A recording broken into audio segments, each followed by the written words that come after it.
Hey guys, Wolvie here with RWBY Volume 7 Revisited. This is a video where I take a look back at Volume 7, go over likes, dislikes, and surprises. First and foremost, this video is of my opinion only. Second, this will contain varying spoilers from Volume 7, so you might want to watch Volume 7 in full before going to this video, so that's that on that. I'm just going to jump straight into it. So, one of my biggest likes in Volume 7 was that the balance between the fight scenes and the story/dialogue, the balance is more present in Volume 7 than Volumes 5 and 6 put together. Now, the reason why I say this is because Volume 5, it had a lot more story. Volume 6 has a lot more fight scenes. So, it's like you don't want to have too much of one or too much of the other. So, Volume 7 has a bit of a better balance between the three volumes. Now, another particular item I enjoyed from Volume 7 was the transformation of Ironwood. So, the Ironwood we knew from Volumes 3 and 4, well, a lot of that goes away in Volume 7, and he becomes the person who some people thought of him to be in a bad sense, where he could be a potential antagonist. Now, one of the things that I put in here in my notes that I liked, believe it or not, it involves Weiss. Now, kind of early/midway through Volume 7, Weiss made another defining moment where she refers to Ruby, Blake, and Yang as her family in Jacques Schnee's face. That's something I enjoyed so much. And all of this was while Blake was holding her hand in support. Now, the whole hand-holding thing from Volume 6, that's kind of the same vibe I got here in Volume 7, so I particularly enjoy that, saying Blake is further willing to work with humans, even though her whole shtick with the whole thing in the past. Now, the fact that Team RWBY alongside Jean, I was going to say Jacques, I was like, okay, let me correct myself there for a second. But Team RWBY, Jean, Ren, and Nora all got their Huntsman licenses. And this is with Ironwood, Winter, and Penny being in their witnesses. It's just so beautiful. Now, speaking of Winter and Penny, these two do in fact return, and I particularly enjoyed Penny's return. And not only that, in the end of the volume, she does in fact become the new Winter Maiden, as opposed to Winter. I'll get to the whole thing with Winter later on. So, with all of that out of the way, the other moment I particularly enjoyed from Volume 7 was, believe it or not, the Weiss and Blake moments. More specifically, the whole thing with Weiss having her way of apologizing for how she was before the events of RWBY began.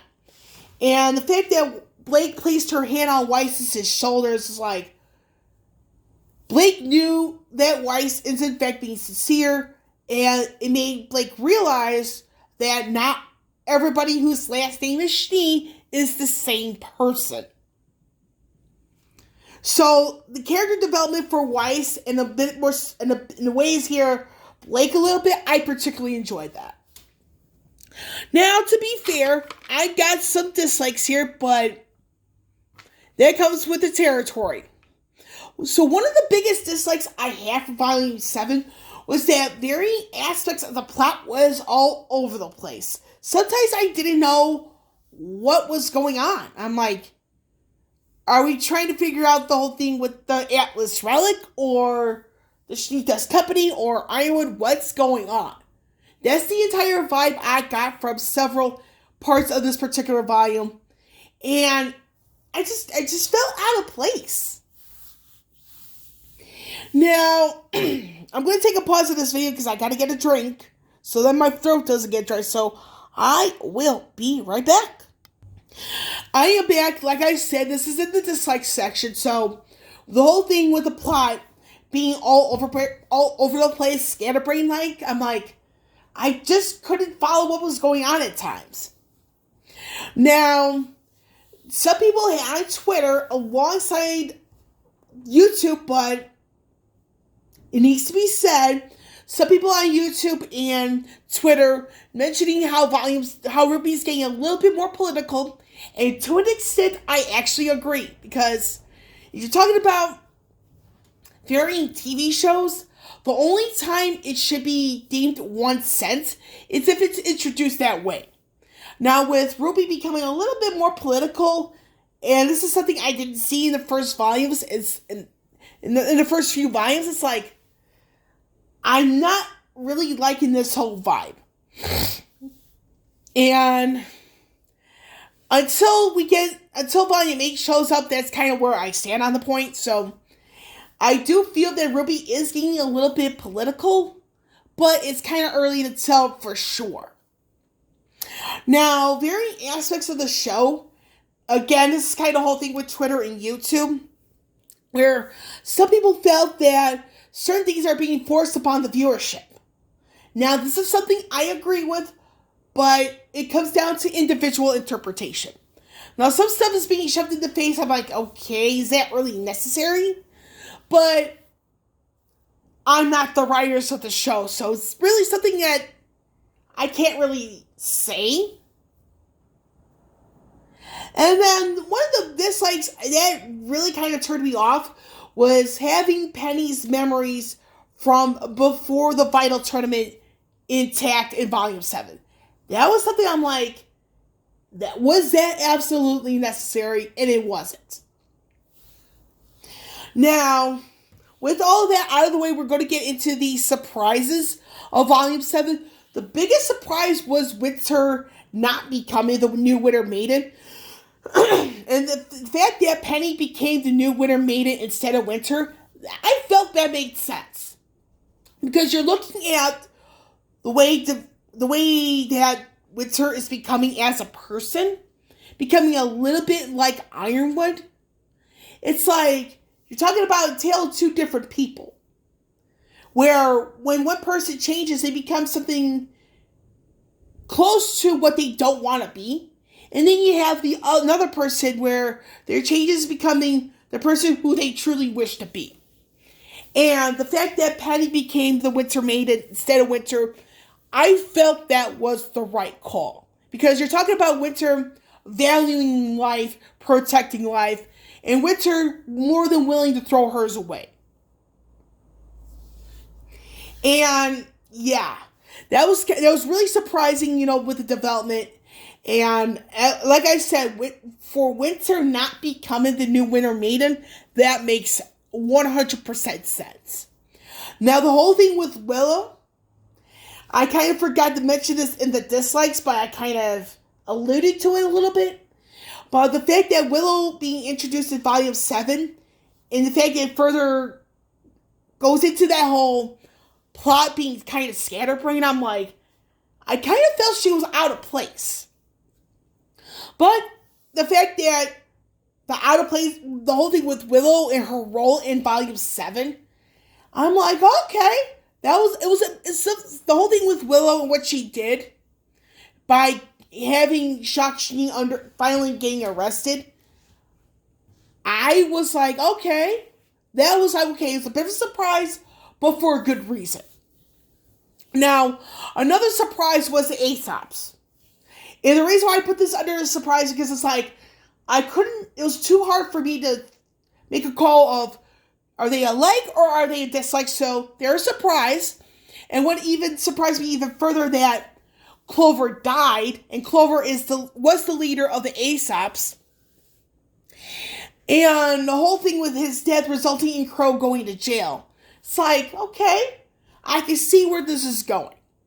Now, the whole grudge with Team RWBY, let me rephrase this. Ironwood's supposed grudge of Team RWBY, as well as John, Nora, Ren, Oscar, and Crow, I think something from Volume 6 kind of contributed to the quote-unquote grudge he has against them.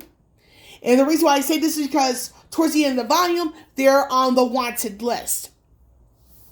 So something tells me that the actions in Mistral in Volume 6, especially towards the very end, it's like there's going to be more stuff coming up in future volumes that's going to come out and be like, okay. But I also think at the same time that Weiss, and this is kind of like doing, let me reword all this. So, this particular surprise is going to be a little bit of a preview of the next video. The next video is going to be Volume 8 predictions, where the Volume 8 predictions, I'm probably going to be filming that closer to the end of June, so that way I can get my thoughts together.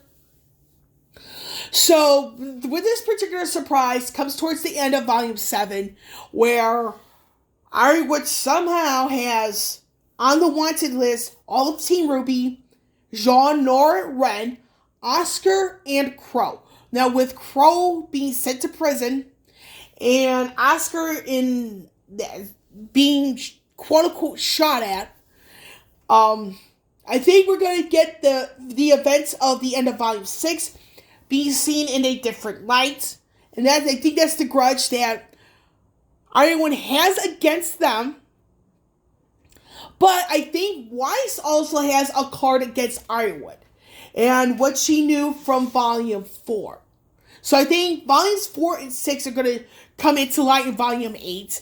And it comes down to the whole thing with RWBY's actions at the end of Volume 7. So I'm going to keep it at that. And like I said, the next volume, the next RWBY related video is going to be Volume 8 predictions. I'm looking at my notes. I'm going to be doing some revisions to it. Expect that video to come out towards the end of June, that way I don't overwhelm myself here.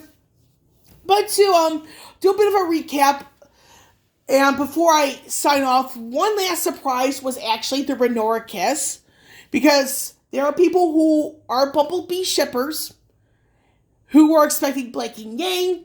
That did not happen. The surprising part was when Ren and Nora kissed, and I felt that was a necessary move for Ren and Nora to kiss due to the events of what was going on in the volume.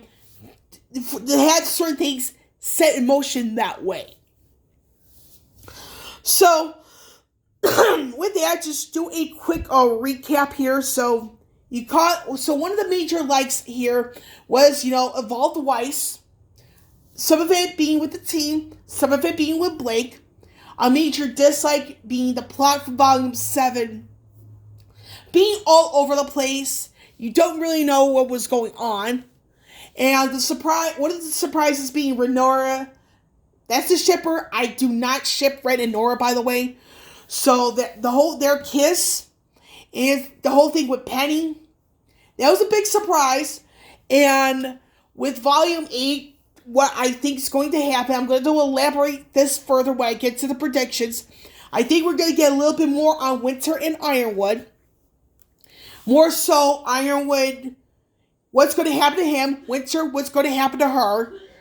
And some certain things from Volumes 4 and 6 coming into light. So, with that out of the way, I'll be signing off.